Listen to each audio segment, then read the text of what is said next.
Okay, so now I'm recording on both. We've got Jim here, David, Jeannie, Jane, and some other folks. And what I wanted to talk about tonight a lot is the stuff that's going on Patreon.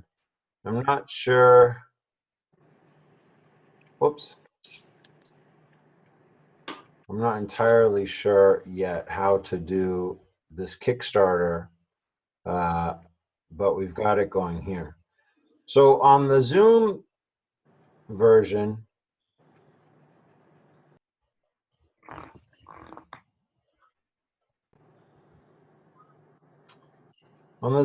I want to show you guys what I'm doing on Patreon and what Patreon is about. I know that for you guys that are my students, one of the things that we've been talking about, well, we haven't talked so much about it, but the publishing world is a real sort of kerfluffle. There's a lot of difficulties in how to navigate it. And one of the things that worked for me a long time ago was doing podcasts. I was doing a lot of podcasts of my fiction, putting my stuff out serialized. Jim is here as one of my listeners. David was listening for a long time. And basically around 2007, I started putting my stuff out as audio and basically used that as a way to leverage my platform to get big enough to get major publisher attention, thinking that major publishers would sell a lot of books for me and basically help me make a living by selling a lot of books. And now, years later, I've come to realize that the audio connection that I had with my listeners was totally something that I really valued and one of the most fun experiences that I've had as a writer ever. So I'm going back to the point of creating my own uh, as podcasts and putting out serialized audiobooks. I used to do it for free on my own website and iTunes and a website called podiobooks.com. Now Podiobooks has gone away. And basically, as a writer, one of the things that I think we need to look at in today's day and age is different ways to bring in income for yourself. One of them is print books, one of them is ebooks, one of them is going to be audiobooks. And in the past, I've used things like Kickstarter and big pre-sale releases of special edition copies of certain books to come up with funding to support print runs and my own endeavors in terms of the writing. And now I'm taking to this platform called Patreon because I think it kind of is like Kickstarter, but the problem with Kickstarter is that it takes a lot of energy just to do this one-time thing. And then, you know, you raise some money. I did a Kickstarter in 2010 that was really successful, but it was a ton of energy to create. And then I raised money and, you know, that thing went away. And so now what I'm working on here,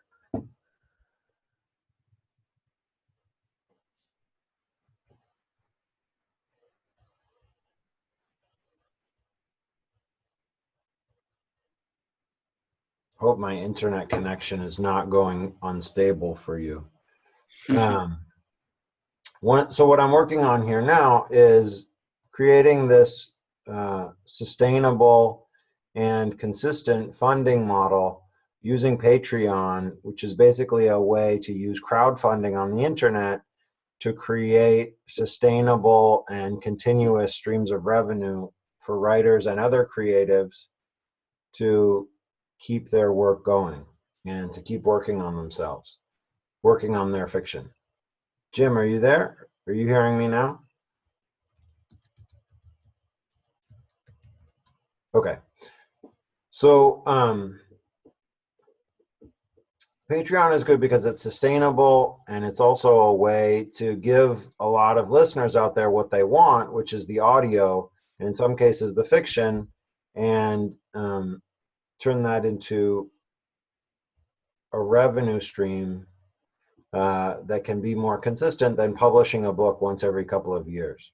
And so the idea is to use this in some ways for a revenue stream, but also to fund things that I need to do such as remaster some of my older audiobooks so that I can put them onto Audible, the Amazon store, iTunes, iBooks, and other places. So I've got levels of funding that I'm looking to hit, and the one that we're getting close to is $300 a month. I've started working with a woman in New York City who does audio mastering. She's going to take the old audiobooks that I did. There are 5 of them that I put out. I created them and basically gave them away for free for years. And now I'm sort of reevaluating the world of publishing and seeing that, it's not entirely fruitful to keep giving your stuff away. I thought for a long time that just sort of growing my audience by giving away stuff for free would really yield benefits. And on some level, I think there's a lot of people that are just sort of out there on the internet looking for free stuff and never really want to get involved with a creator or reciprocate. They're just going to find some free stuff and then go to the next free stuff and then the next free stuff. And so, having had hundreds of thousands of people listen to my audiobooks and still not breaking out, thanks, Jim, and still not breaking out in terms of the larger sales numbers, I've just started to realize that I need to do things a bit differently here. And honestly, the thing that prompted this was feeling like I either needed to come up with something new, or I was considering basically not writing anymore, which was a hard decision for me. Writing has been such a part of my life. And when I started proposing this to people, they were like, well, you can't do that. Writing is such a part of you. But just looking at the numbers and saying, I have a family now. We bought a house, and, given how much you make when you sell a book and your publisher puts it out and you sell copies,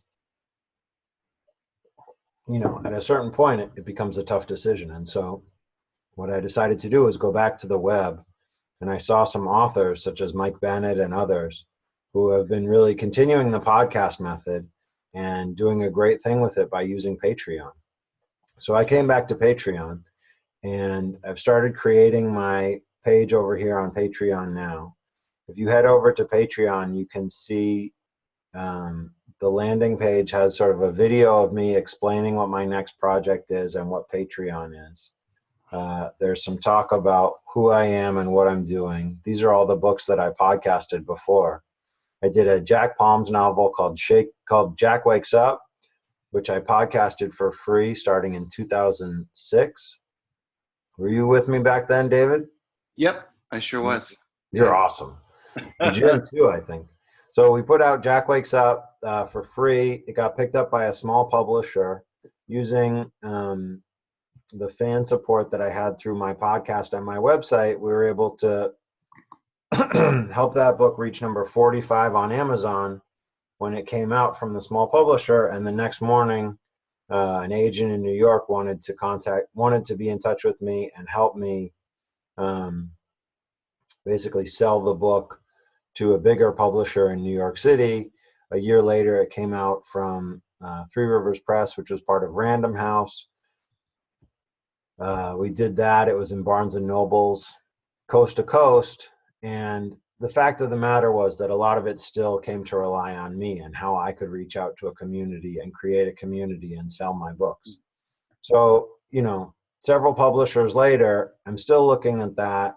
I'm still looking at how I can interact with you guys. And the thing is, honestly, for me, creating the audio has been one of the most fun things that I've done as a writer, and having people listen to the weekly audio episodes, talking to them at the beginning and the end of the audio, and having that connection where I can say, this is what's going on. Here's this week's episode. This is what's going on with me. This is what's coming next. If you really want to get involved, here are some things that you can do to help. And then hearing back from people on a regular basis when they're listening to that. So I wanted to get back into the audio. And so Patreon gives me the opportunity to do that in a way that it's not just me giving something away and doing it as kind of a pet project. Or the reason why initially when I started it was just kind of to have my stuff out there in a way that people could interact with it, some sort of library shelf kind of idea. And now I'm in libraries, I'm in bookstores, and so I want to be able to put my stuff out to people and have them really interact with it. So what happened this fall was one of the students in our workshop is a guy named Rich, and I showed him this book that I had written several years ago, which I was calling the Maltese Jordans. And he read it and he loved it. And honestly, I loved this book as well.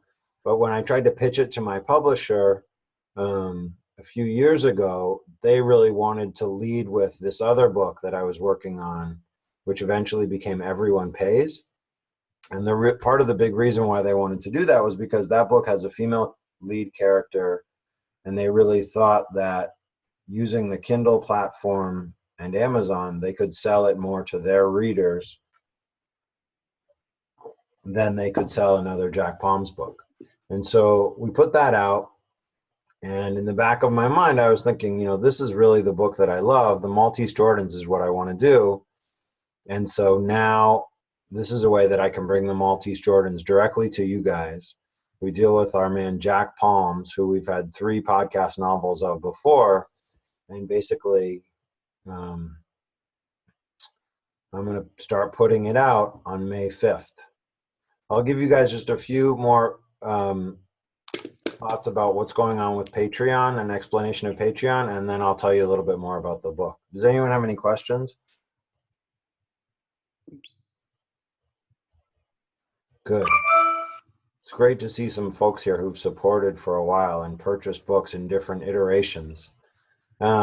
So part of the thing with Patreon is that there's free content that comes out, but the Maltese Jordans is going to be part of a project that happens behind a paywall. So I'll have different reward levels, similar to how I did on Kickstarter, and then based on what reward level feels numerically smart for you, or what reward you want, you choose your level. And so this week I released for people at the $10 level, they get text updates or text advances from the new content. So they got the first couple chapters of the Maltese Jordans this past week so that they could read them. And for a lot of people, the audio is what they want because it's easier to digest. You can listen in the car, you can listen when you're exercising or doing anything else. So that's where the $3 level comes in. That's where you get the downloads, the MP3s of the new episodes as each one comes out. And this is the feed. If you're just on Patreon without pledging anything, you don't get a particular RSS. But once you pledge onto Patreon, it will give you an RSS that's specifically tagged to you, and you can load that into iTunes or whatever sort of podcatcher device you like using. There's also a really cool Patreon app for the iPhone and Samsung or whatever kind of smartphone you have. So you can get your content through the Patreon app or through iTunes or whatever you like. Or you'll also get emails from them that says there's something new on Seth's page, go check it out. And so at $3 you get the MP3s. At $5 you get additional content, extra scenes, early snips of what I'm up to, regular inside. At $10 you get the text versions. You can submit questions for Q&As like this, and then it goes up from there to the point where you get to beta read a story or several chapters of a novel. You get signed copies. Some people get to do one-on-one with me teaching them, which you guys are doing, some of you in the class already, through a different system. But here you can get regular exercises from me, and I read your writing and get back to you at certain higher levels. And one awesome fan is at the $100 level, and he already got the whole Maltese Jordans book to read this week. So he's checking it out. There's rewards that go up from there, and I won't spend a lot of time on that with you guys. Basically, I've been putting out stories from A Long Way from Disney, and new Jack Palms content, or old Jack Palms content, and then soon we're going to get to the new Jack Palms content. And basically the plan is to release this book episodically through serialized audio until I complete it, which will probably take several months. And then I'll take that audio, put it into a finished audiobook that I can then sell on Audible and Amazon. And at that point, I'll put out the ebook and the print copy and stuff like that. And at a certain point along the way, I'll be interacting with publishers. But right now, I'm just sort of doing it on my own without a publisher, which feels like the right move to me.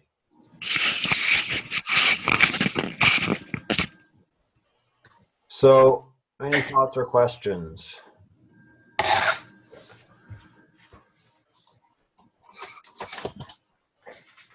Some of you guys who've been listening for a while might know Jack Palms and the Jack Palms stories. When Jack wakes up and this is life, we meet Jack Palms, who is a one-time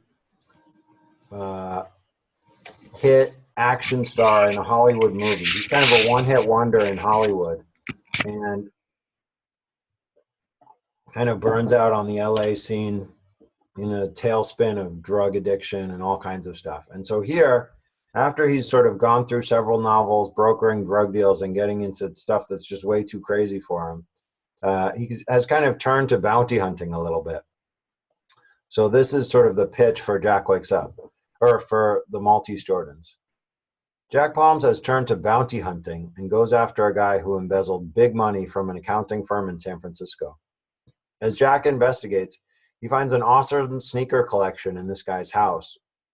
And from there, he finds out that the guy has run to Kauai, Hawaii, back to his roots, and Jack has to follow him.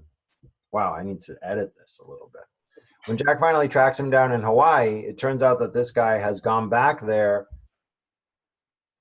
to use the money that he stole from San Francisco to get these rare pair of Michael Jordan sneakers that nobody actually thinks exists from these guys named the Kaloa brothers, who are a weird Kauai meth gang of brothers that all have funny names and are super sketchy.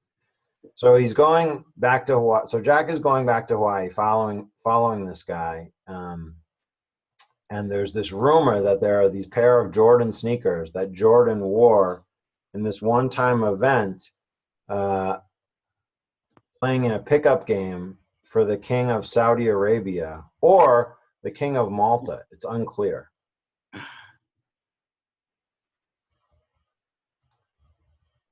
But we don't know that much about the shoes. For years and years, they've been sort of rumored on the internet to be actually something that exists, and pictures have shown up at certain points. But these guys actually think they have the official sneakers that Michael Jordan wore in this pickup game for the Saudi king in 1996. These were a pair of sneakers that Jordan wore just for the pickup game and then gave to the king. They're Jordan 11s. They're gold and have jewels on them. And there's been all kinds of speculation about them. So that's sort of the pitch for the book. There's an alternative pitch, which is, what if Michael Jordan played one secret pickup game in summer 1996 to pay off a debt so big it would get him banned from the NBA for life?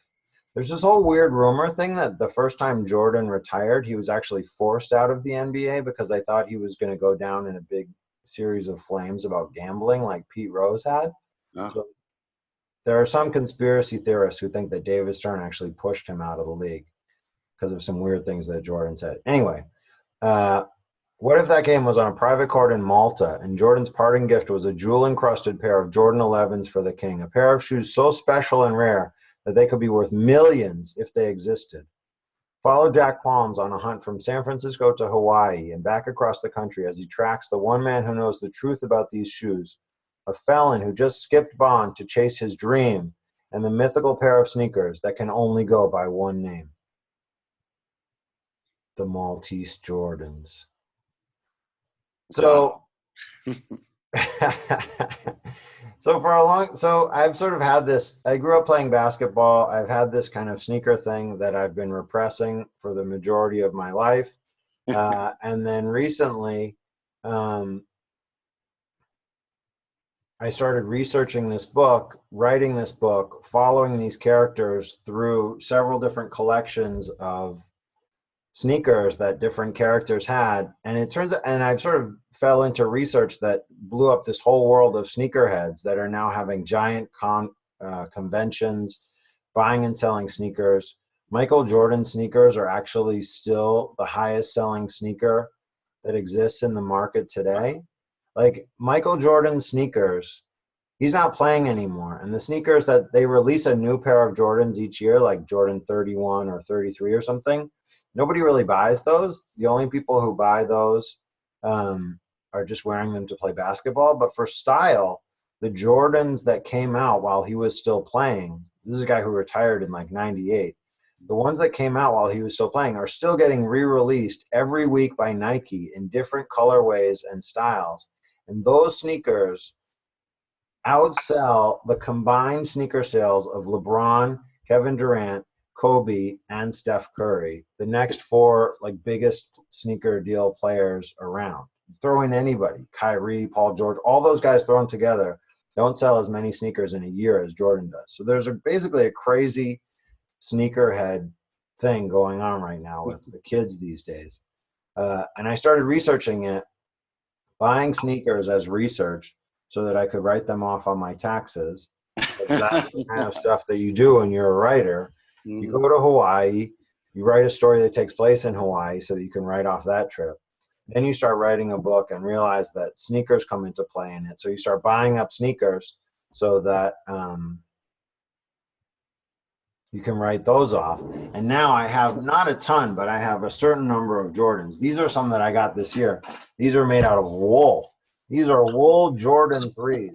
When Michael Jordan first won the dunk contest by dunking from the foul line in about 1990, I think, or 91, he was wearing a pair of Jordan 3s. Now they're released in all wool, tons of different colors. All these things, crazy things are happening in the world of Nike and Jordan sneakers. Jordan himself has made $1 billion. And basically, I just follow this obsession that I have or liking for basketball sneakers and started finding some weird facts about Jordan's career, the whole retirement scandal, the conspiracies around that. And I wrote this book that I really am excited about. And so basically, I decided that I need to bring it out to the world. The people who've read it are really excited about it. A friend of mine from Iowa read it. Rich has read it. And these people are really excited about it. And I really want to bring it out. I'm a little disappointed in what would happen if I just brought it out in print, either working with a publisher or doing it myself. And so I want to get back to the audio, releasing it for free via my website isn't as much fun as trying to get things going on Patreon so that I can pay for things like production, pay for things like mastering the audio to make it sound better for when it goes on Audible, pay for things like lights and fancy cameras and, you know, a good microphone and stuff like that. Maybe a new computer one of these days. So that's the way that I'm doing it. And right now on Patreon,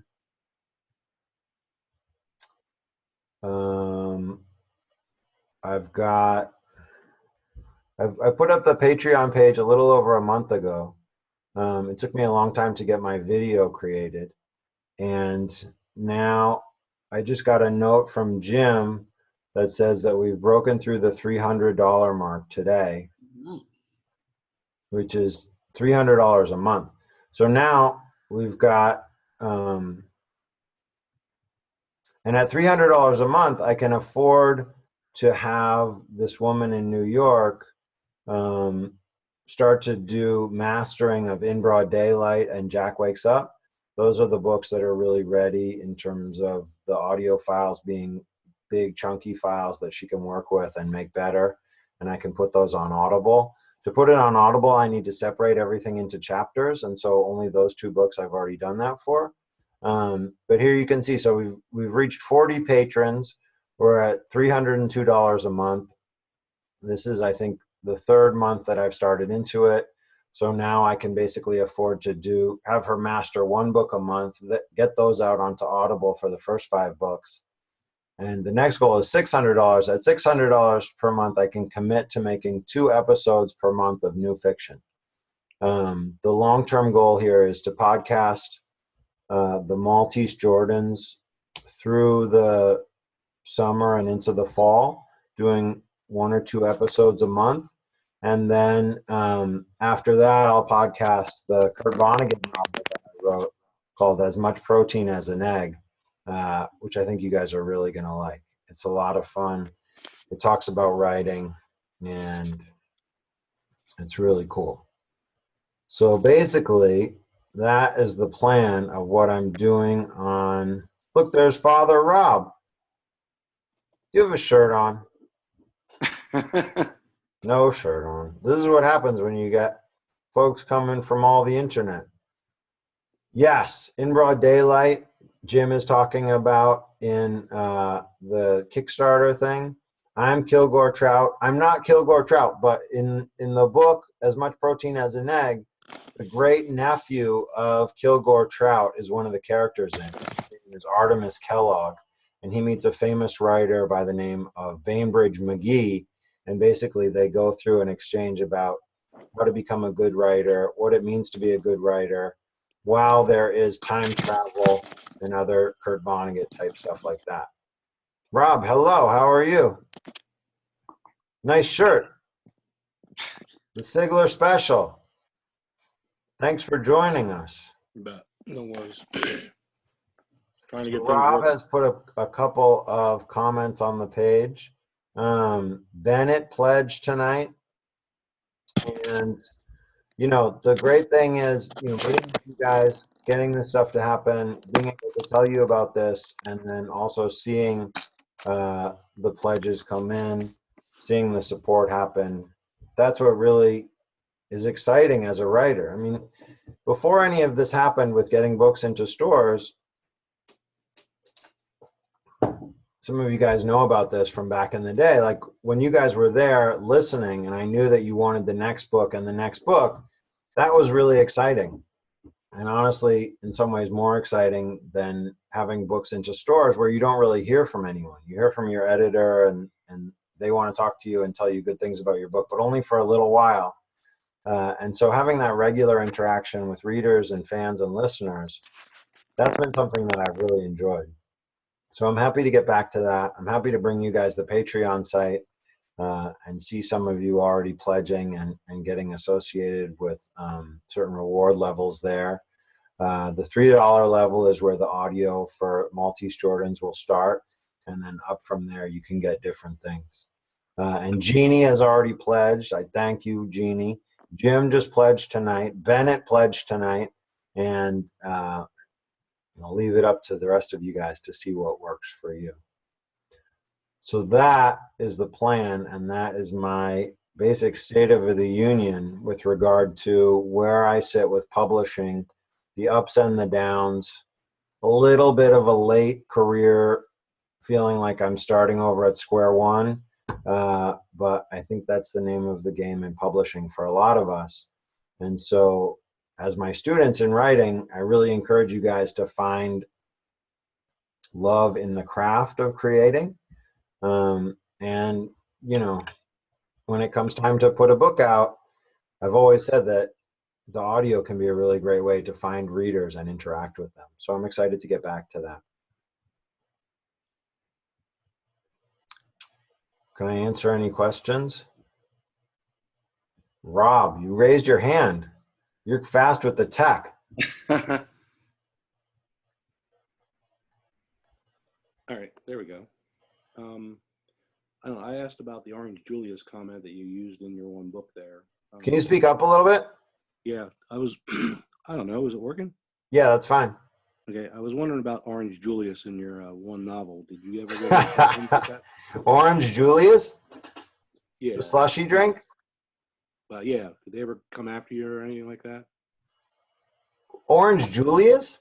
Yeah, that's what you called. You kept on saying that, or was using that as the cover art on the one book, and I can't remember what book it is. Young Junius.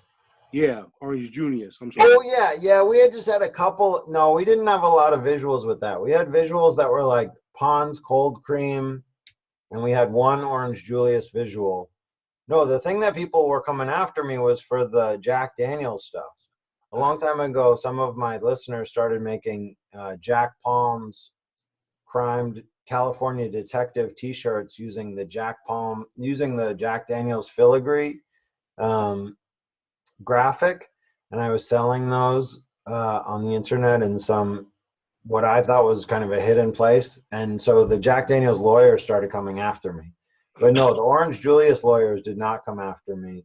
The Jack Daniels folks just wanted me to cease and desist. And there's actually a website that still sells a lot of that old school Jack Palm stuff. It's still on Zazzle. I just found it recently. I'm like reconnecting with all of this old stuff that was on the web. And so there's still a lot of funny Jack Palms t-shirts and hats and stuff you can get on Zazzle.com. But the Jack Daniels filigree has disappeared completely. Although somewhere I still have the art for it, I think, and we could find a clandestine way of making more of those shirts. But somewhere around here, if you look at the video on Patreon, there's a couple of really cool cameos in this video.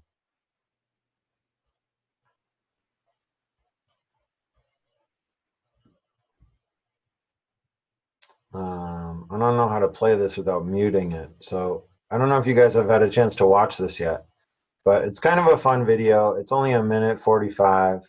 Basically, it's me talking about what I've done, showing some of the Jordans that I've picked up lately, and showing some of the covers that we did.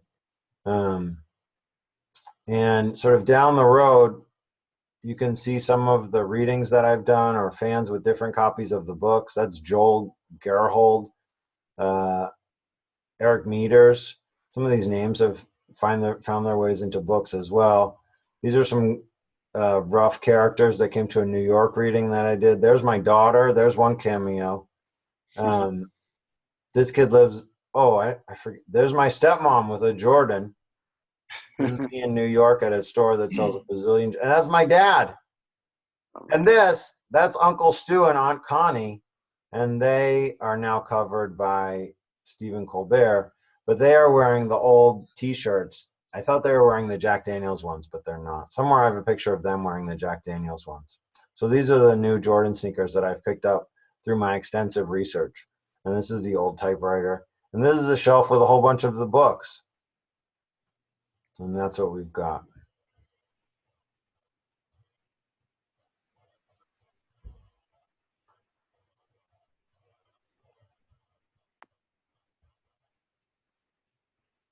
So where do I put the comments at the type?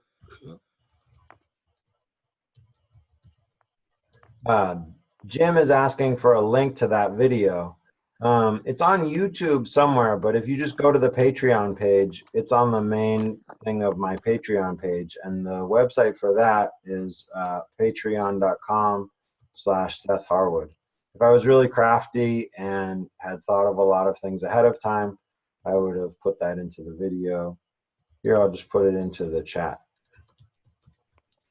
But if you go to that link, then you can see the video and the reward levels and all that good stuff. How about you guys that are my students in writing fiction now? I know most of you are sort of far from thinking about the publishing game. Are there any publishing questions that I can answer about why I'm doing this or what this is?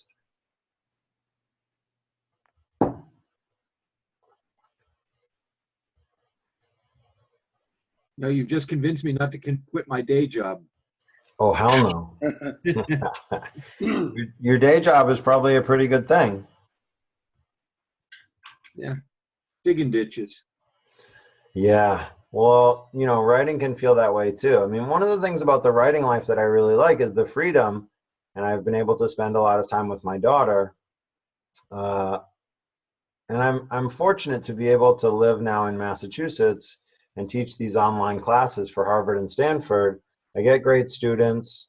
I don't have to be on campus anywhere, and I can live out here in the sticks. Yeah, and family is important. So I'm back on the East Coast. I'm closer to my family. I'm teaching and I'm writing and I'm hanging out with my daughter, and it's great. And I want to get back to creating new fiction. And so I see the Patreon way as a way to bridge where I am now to podcasting these books that I've already written, releasing them, and then using that to sustain the work as I get to creating new stuff to bring out to Patreon. Yeah, Jeannie. I really, as I was watching Patreon unfold, um, I really thought you're being very clever by your flexibility to um, disseminate your writing to as many people as possible. I think what's frustrating, it must be frustrating as a writer, is to crank out good books, but what is the publisher doing to promote the books? I don't know. I don't know. You know far better than me. So if this keeps you writing, Steph, I'm really thrilled, and I'll subscribe until I die. So maybe after Hooray! that, my children will continue to subscribe. I don't know, but I'm really encouraged that you're not giving up and that you're going to continue to write. I enjoyed the Jack Palm novels. I also enjoyed the novels that you wrote with the female detectives. They're just awesome, and it's really disquieting to me how well you seem to know women and their inner thoughts, and it's I think it's really difficult for men to kind of to know that all these thoughts flash through our heads, where you guys just do what you want and need to be done. But with women, we constantly have to assess how people view us, and the fact that you latched onto that, it tells me that you must have a lot of women friends that kind of let you know what's going on. I mean, I don't know, how did you figure all this out? I think it's really writing. I mean, writing is kind of like acting in that you really sort of think your way into other people's shoes. And so you bring that to the page and you really create that alternative world seen through someone else's eyes. And I think it just comes from really a long time of working on I mean, that's the thing. Like I've been working on writing since 95. It's a lot of years now. And so, I've put a lot into this. I've really honed this craft. And so it's important to me to be able to keep doing this craft and sustain it and find different ways to bring it out. And so, 10 years ago, basically, I found some really innovative ways to bring my work out to people. And kind of the goal at that point was to get enough recognition so that big publishing or traditional publishing would take me on. And, any of you that has been paying any attention to what happens in publishing know that writers don't get their contract renewed, or their books don't sell enough, or any number of things. It's similar to what you see in the music industry. And so being able to come back to this sort of cutting edge technology feels good because it's kind of back on the forefront of people trying different things. It's not something static or unchanging. I thought I was doing something really forefront and ahead of the game when I signed with Amazon Publishing a couple of years ago, and they were able to do really well in terms of the promotion and the marketing on In Broad Daylight. But the game is really shifting for them, and sometimes you wonder if they're really interested in selling Prime or making TV shows or selling Kindles. And so they've instituted some new policies that make it much harder for them to sell a lot of copies of any particular book. And so when you look at how much work you put into writing a book like Everyone Pays, they did a great job of producing the book, editing and layout and all that. And they produced a great audiobook with some top-notch acting talent. But I really love to read the books myself and put them out and let people hear them and respond to my voice. And so, yeah, I mean, it feels good to be back in a way that I can connect with readers. I can hear from you guys. I can show you my appreciation for your support. And it also feels really good to feel like I'm sort of taking the game back into my own hands, as opposed to just saying like, oh, I hope this publisher will do really well by me. please put this book out and have something great happen. And, you know, whether it was with Random House, who spent a lot of money to put copies of Jack Wakes Up in every Barnes & Noble across the country, not a lot of copies of I mean, you know, Barnes & Noble only took like 1 or 2 copies for each store, but Random House spent a lot of money to put copies in all those Barnes & Nobles. But in today's publishing world, Barnes & Noble sends those back to their factory, you know, 6 to 8 weeks after they've arrived in the store. So how much is it really worth in my effort and my attempt to sign with a big publisher and in their money to get those books to be in a Barnes & Noble spine out for less than 2 months? You know, it's a question that a lot of writers are asking themselves, and that I was asking myself and scratching my head about 10 years ago, which is why we did the pre-release for Young Junius, where we sold the special editions to raise money for the print run. And then I did the Kickstarter for Jack Palms 2. Rob asked, what's the difference between Kickstarter and Patreon? Basically, they're both pretty similar in that they take a huge amount of effort to create. Like to create a Kickstarter event, a Kickstarter page takes a lot of effort. You have to really plan it out. You have to do the outreach to people. You have to take the time to make that video and edit that video that goes on the Kickstarter page. Same with Patreon. But Kickstarter is a one-time event. So I did it in 2010. We raised $7,000. It was great. A lot of that money went into shipping books out to people and into paying for the print run of those books. So, you know, it wasn't a big financial take home for me. A lot of it was to cover costs for this print run. But it was great. You know, the Kickstarter was one of my bigger triumphs in that it really felt like I was connecting with folks and having them value the work. And so Patreon is a lot like that, but it enables you to pledge at lower level and then pledge consistently. So I was saying earlier, a lot of people are touching their screen, so I'm going to mute you. And basically, the Patreon thing is that it's sustainable. I make the Patreon page. I spend a lot of time creating it, and then it's there, and people, okay, have fun at soccer. Thanks for coming, Jeannie. We'll see you next month. Thanks for pledging. So the Patreon model is really sustainable, and you know, once I put it up and get folks to come to it and pledge, you know, then I can keep creating the podcast and putting it out month to month, and pay for things like the mastering and that stuff, but also get some level of income coming in from creating the audio, which pays for the hours that I spend doing the recordings and editing the recordings and writing the fiction. Does that answer your question, Rob?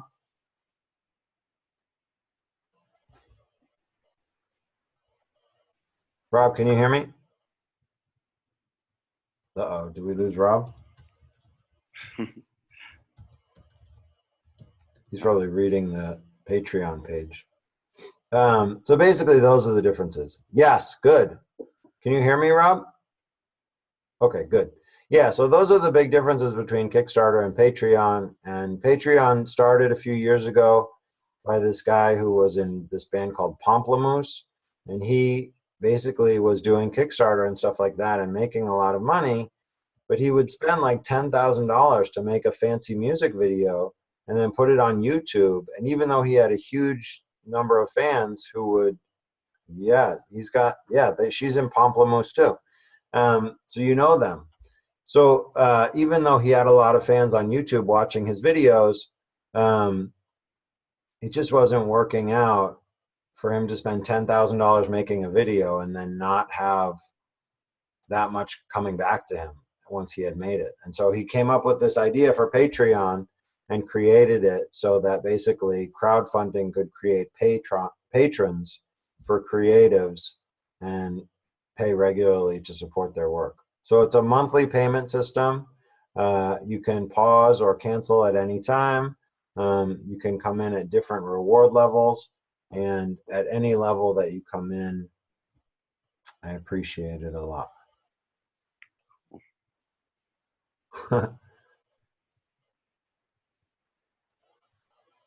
Jim has a question on Kickstarter.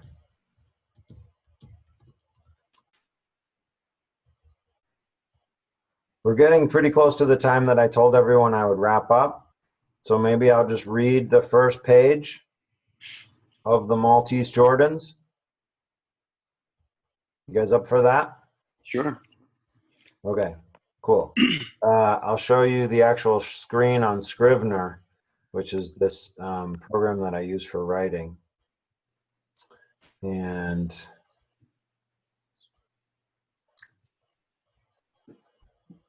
these are all the different chapter titles over here. There's 4 parts. You can see the name of part 1 is the runner and part 2 is the shoes.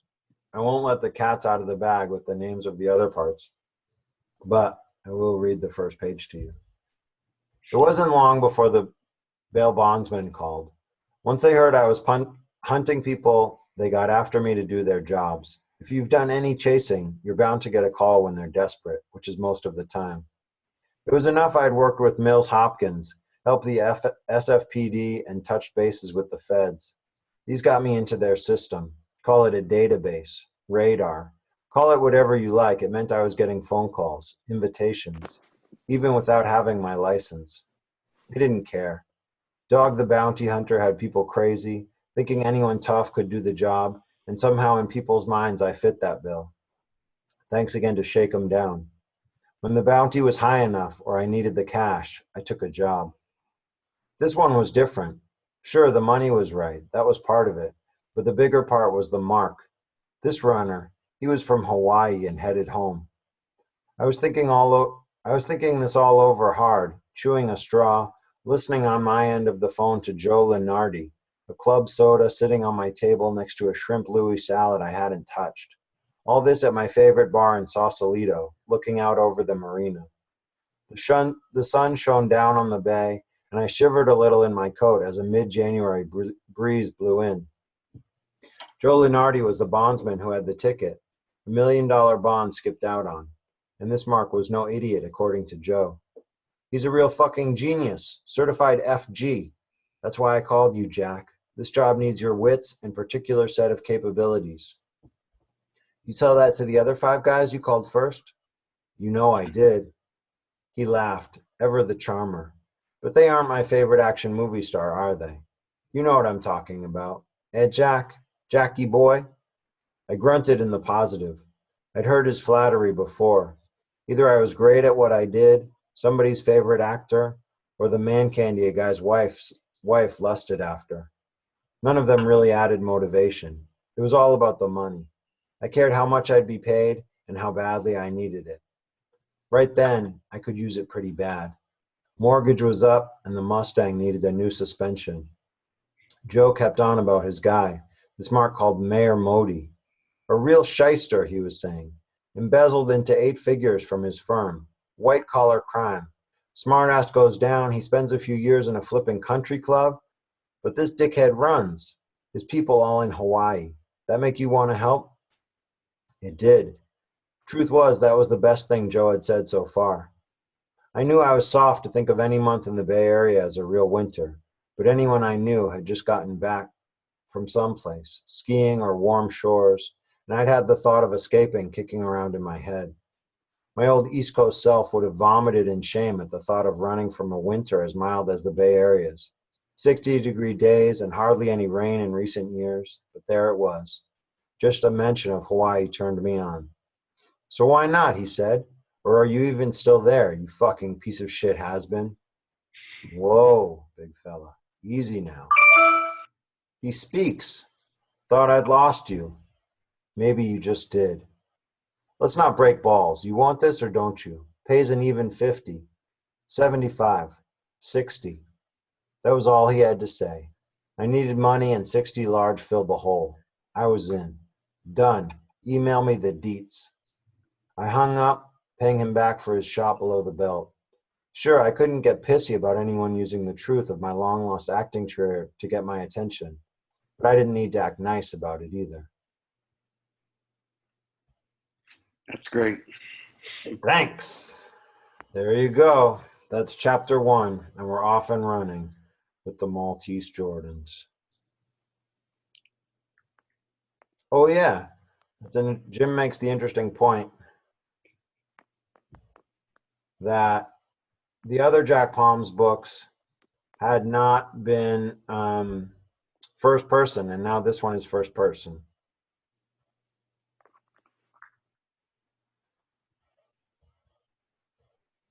Yeah, so in a week, I'll be putting that out with more. Jim asks a question on the subject of Vonnegut and Kilgore Trout. Someone should do a novelization of Shake 'em Down, like how Philip Jose Farmer wrote Venus on the Half Shell as Kilgore Trout. It's an interesting question. If you can do a novelization of Snakes on the Plain, I think I can do a novelization of Shake 'em Down. And maybe that'll be the next thing that I work on after we podcast Maltese Jordans and As Much Protein as an Egg. And that's one of the things about Patreon is that I can give you guys polls, ask questions. You can give me feedback on what projects you'd like to see happen next. And it enables a lot of interaction. So I'm excited to bring that back. Eager to get started and glad that you guys are here to join me as I kick it off. Raise my empty glass of tea to you.